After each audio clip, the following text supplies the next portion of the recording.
You've listened to everybody on YouTube. You were hoping everybody had the answer, weren't you? Tell the truth. You did go and listen to everybody on YouTube, all the strange stuff. There's certain YouTube videos you looked at with your door closed, and when somebody walked in, you turned it off. You would be caught alive watching some of the things that you do watch. Not that it's dirty, it's because it's crazy, but you're looking in those places for truth. But I give you this scenario. When prophecy turns into reality, we're going to need some real direction. You're going to need a bigger boat. We could potentially go totally off the rails tonight, really. I know I've said that before, and I haven't really gone off the rails. It might actually unleash tonight. Have you guys ever contemplated doing something and where you knew a time would come where you'd have to state something that would make you look like a maniac? And it didn't really matter, because normally when I speak, 5 people actually hear and 1,500 are angry. So they get angry at me every time I speak. But that's okay, so long as it's truth, right? But there is a truth. One day, you know yourselves, you're going to have to try it. You're going to have to tell it to somebody. It's the truth you never want to speak of, but you were given that truth, and it's yours, and you're the only person that can give it, but you don't want to give it. You question that truth yourself. But there comes a point in time where you have to talk about it. My time is approaching faster than I would like it to. There are certain things that the world is looking forward to. I am not looking forward to. I'm not looking forward to. Most people think that diversity in this country makes it a wonderful place. I do not think diversity makes it a wonderful place. I think freedom does. Not the freedom as they have defined it either. See, we're not going outside, and we don't have a military escort stopping your car and throwing you in jail because you want to go to church. When you log on to any website that's religious, you don't have anybody breaking down your doors to take all your computers and put you on a train. You don't have that, right? So we have freedom. That's what makes this country great. Well, I know it's strange because people can complain. I don't like complaints. They do all sorts of things. They have protests in the street that do nothing, but protests don't do anything. I hate to tell you that. It's the truth. Protests are people getting together venting, and it doesn't work. It really doesn't, because you have to have moral people running the system for a protest to actually work. Nobody cares if somebody else throws a protest, but they do care what the world thinks about them. Well, we may talk about that since you're protesting. 5 days later, nobody's talking about it. Hey, whew, that's over. We sure got them. Let's tell them we'll do it as soon as we can. Talk about it every 6 months, and they'll believe it all the way until I get out of office. Let's do that. That's the way it really works. All the while, a true nation has been forming. Now, tonight's topic, we're going to get into parts of a delusion of epic proportions. I'm telling you right now, your parents were in a strong delusion. Your parents' were in a strong delusion. You know it's a delusion because people right now do not believe that delusion has come. Number one, they changed it. They say great deception. That's not what it is. There's a difference between a deception and a delusion, two different things. A delusion is something you accept as reality, as being real. That's just the way it is. And I'm telling you, that delusion has begun a long time ago. So what in the world is that strong delusion? You can't see it, but you can feel it. Because in your soul of souls, you keep saying to yourself, well, something is off. You've listened to everybody on YouTube. You were hoping everybody had the answer, weren't you? Tell the truth. You did go and listen to everybody on YouTube, all the strange stuff. You would be caught alive watching some of the things that you do watch. Not that it's dirty, it's because it's crazy. But you're looking in those places for truth. Huh? You know something is wrong. You're trying, you've got all of you have your fingers stuck up. And you're saying, I want to put my finger on it. So you're walking around with one finger stuck up in the air so you can put your finger on it as soon as you find it.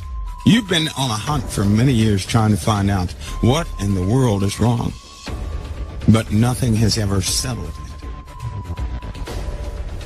Nothing. Because no one dared come forth to say it. Or did they? Let me give you an example of just how fast we forget. All of us who look at the strange happenings of the earth. Can I do this just so you guys understand what I'm saying? Because people have uttered things and you can't remember. I'm going to show you how that works. Can I demonstrate to you how that works? Everybody listening, I need to demonstrate to you just how fast you can forget and just how much you can accept a big, huge lie and be fine with it. You ready? Are you guys ready? Because you were blindsided. You thought nothing about it. Something happened a long time ago in view of everybody who wanted to see. They told you a big one. Okay, here it is. It was advertised. It was marketed. It was told on television, hey, don't miss the big event of something smashing into the moon. You guys remember that? Who remembers that? How that they were going to crash something, cause an explosion on the moon. Do you guys remember that? Do you remember that? Huh? NASA now has a new plan for the moon. They're going to bomb it tomorrow morning. Thank you very much. We have an announcement to make. On July 4th of this year, America will blow up the moon. Do you see? America can, should, must, and will blow up the moon. And we'll be doing it during a full moon, so we make sure we get it all. The greatest dream of a high school experiment you could have, and we're doing it to a little piece of ourselves to understand what it might be telling us about the history of water in the solar system and how the moon really works. Do you see? Do you see? Yes, I see. That was during the Obama administration. Do you remember? They had it on commercials and television. In fact, when they made that announcement, I said, boy, they're getting bold. They just, you don't tell people anything. If there's enough water there, you can use it for rocket fuel to come home. You can use it for water to drink, or you could split it to make at least oxygen and bring some nitrogen. So it's called in situ resource utilization. That's NASA speak for using stuff that's there. And then the reaction from the public was astounding. Right? It was astounding. Everybody said, oh, that's boring. That's what they said. That's boring. Are you kidding? This is what they did. Hardly any viewers saw that. Now, they told people something. Nobody wanted to see it. They didn't care about it. It exploded. They showed it on television the next day, reported that on the news. And the ratings went down. That's what happens when you tell a truth. And then people came up with their own definition. And so finally they laid in that saying, well, they achieved what they want to achieve, and you didn't hear about the story anymore. Most people forgot it, didn't they? Didn't they? Here's the funny part. It was recorded. Many people had recorded that episode themselves through their powerful telescopes and actually saw it. A lot of people at one time recorded that, but nobody wanted to see it. That is so funny. Now, why would you send something up there to explode? Here's the funny part. They send something up there to blow the topsoil away, so they say, on the moon, right? To blow it away, so they can analyze the fragments that shoot up in the air. That was their excuse. Now we have a lot of permanently shadowed craters on the moon which contain hundreds of tons. It's been estimated on the North Pole alone, 600 million tons of water. That's enough to make 1.2 trillion pints of Guinness. Okay? Now, just think if we had that. Not that we could drink it all, because we don't need it so much for drinking. But what we do is we split it apart, we get hydrogen and oxygen, and those are our two major rocket fuels.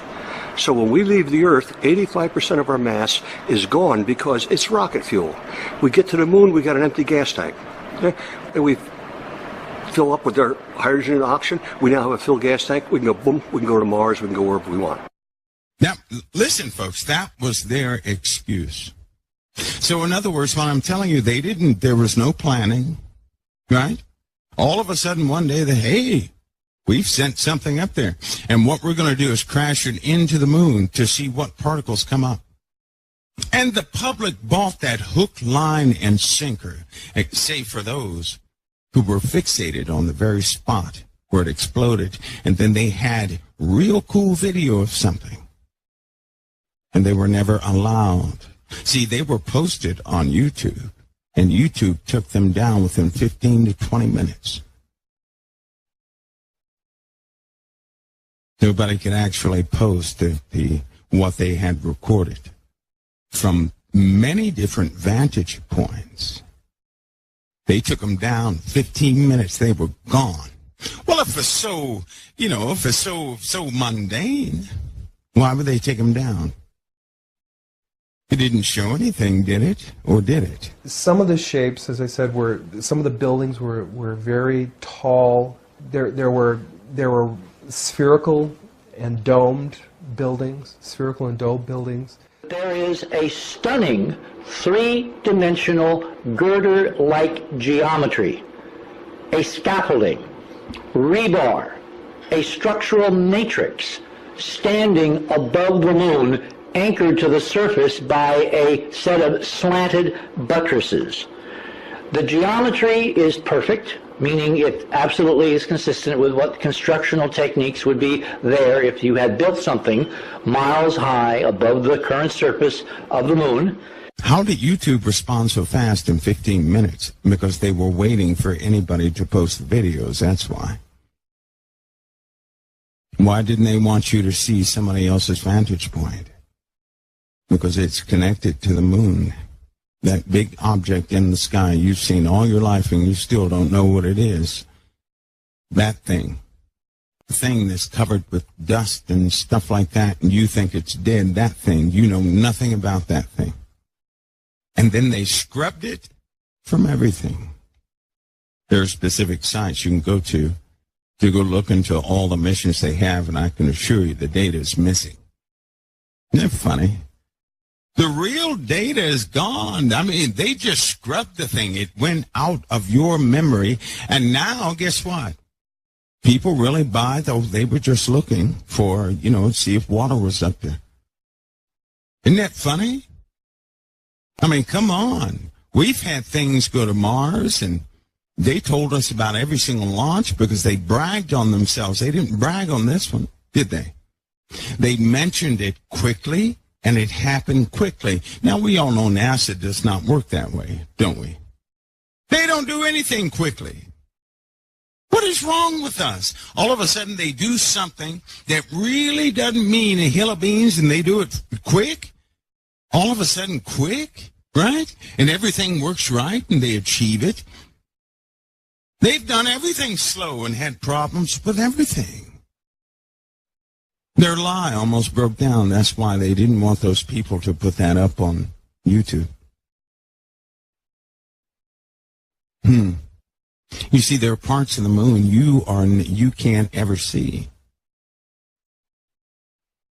But during that time, for those who track the moon, the phase of the moon was very strange. In other words, that was it just so happens that was during the shifting of the moon. Now, when I say a moon shift, that means the same side that faces us was not facing us that time. It was tilted just enough to see something else. And when that explosion went off, well then, it's what happened afterward. They didn't want anybody to see, because it was quite blinding after the explosion. So what are we missing here? Something is missing. Anybody familiar with Operation Argos? Starfish Crime?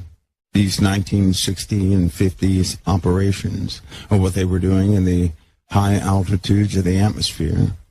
Some of you who have worked in certain areas, this is part of your history. You know about them. You've been briefed on them.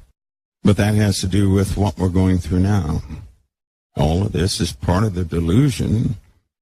And because of that delusion, it's very difficult to accept prophecy. And because you can't accept prophecy, your hopes are being dashed every single day. That's why everybody wants a date.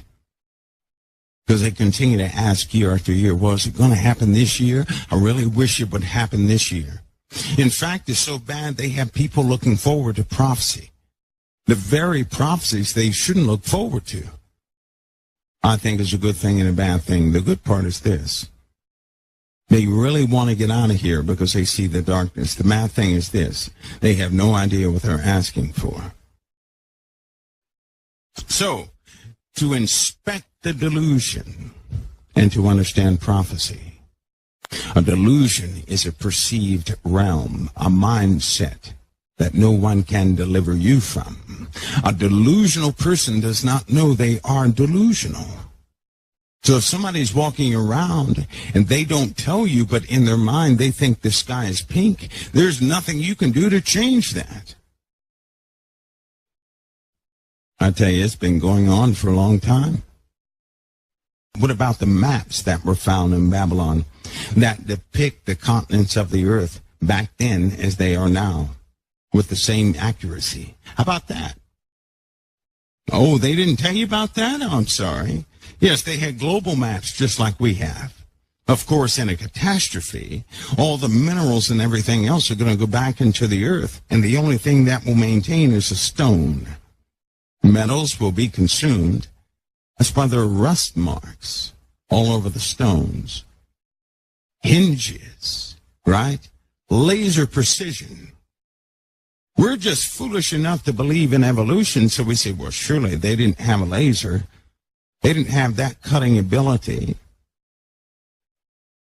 So it seems like all the evidence was washed away and how they kept. They keep it secret, don't they? They keep it all secret.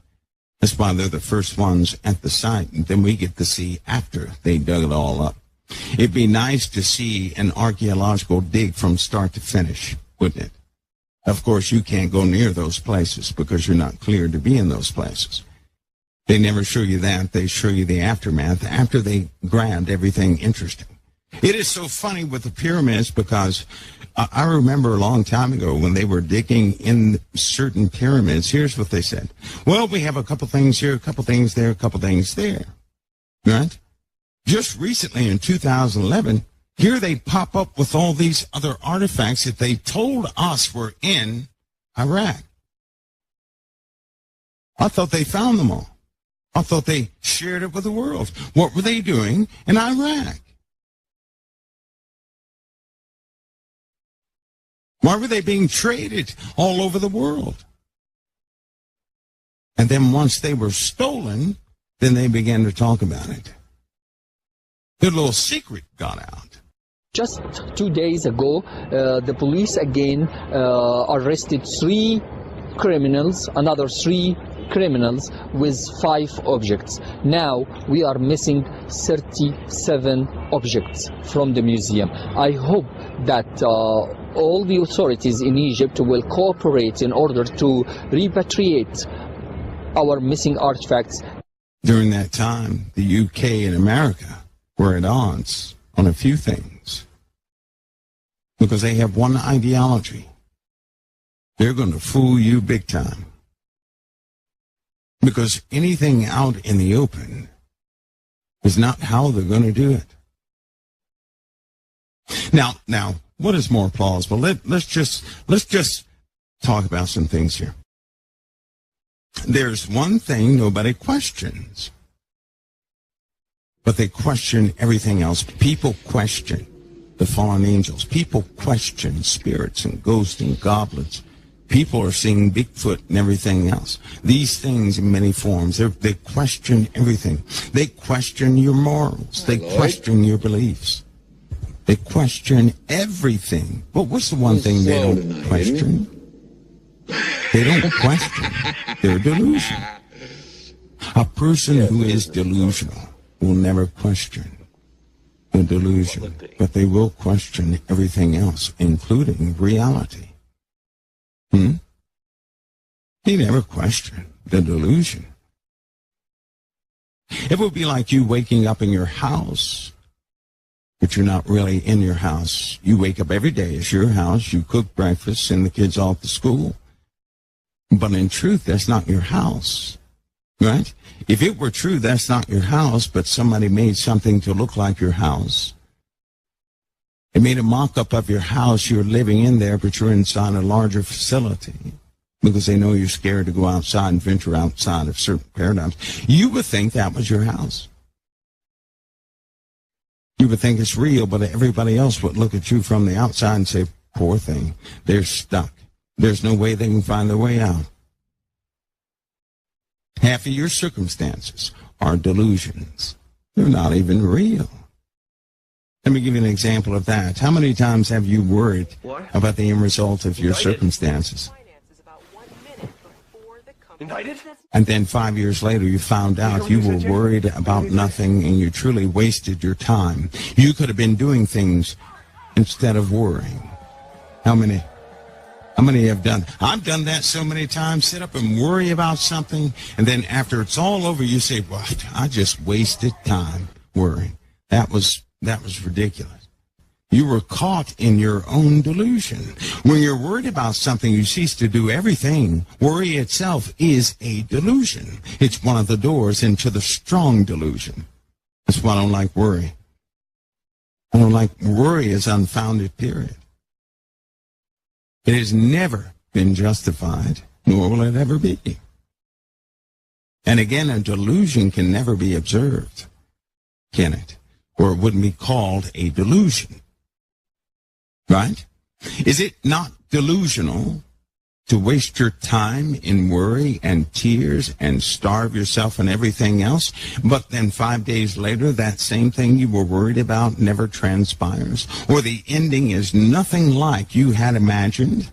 Were you not in something that was not real? That's exactly what you were in. You were in a condition, and your mind made the worry. It justified that worry. Your own thoughts, you were trapped in your thoughts of a horrible outcome, of an unsure outcome. You were delusional. You weren't seeing the truth. If you're not seeing the truth, what are you seeing? A lie. If you sit there and worry, and if you have worried, and some of us have done this for 30, 60 days, but the outcome is nothing like we imagined, for all that time, we were believing a lie.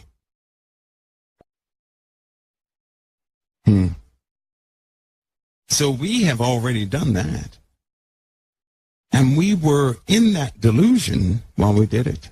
Now, examine this. When you're worried about something, how hard is it to break that cycle of worry? It's not easy, is it? It is not easy, is it? It's not easy. You know and I know the only way to break that worry, certainly over financial things, is to have finances in your hand. It's the only way to break it, right? Listen to me close. When a person is worried over financial situations, what breaks the worry is to have money in their hands. That's why you pray, Lord, please handle this, and somebody puts money in your hand, and you say, praise the Lord, it's done. Thank you, oh, baby Jesus, am I right or wrong? Am I right or am I wrong? Am I right or wrong? Am I right or am I right or am I right? Right. I would love to stand here and talk with you, but I'm not going to. We do this all the time, don't we? We do stuff like that all the time. So he's breaking the cycle. Why? Because that's part of the delusion. When you believe a prayer with the wrong premise works, which so many people do, and they start breaking down in life when they're no longer answered, that's when they're shaken and they get their lives right. If you succumb to worry, that's like succumbing to a delusion. And if you can remember that, you'll say, wait a minute, because it's hard to break this cycle of worry. Well, the same thing happens in a delusion. Because worry is nothing more than your imagination dictating an end that never comes. Correct? Now you have something to compare it to. But I say to you, hey, look at me. Please, don't worry so much. Because in the end, none of us have very long on this earth. Life is fleeting. With trust, you will stand. Without trust, you are certain to fall. Okay? God bless each of you.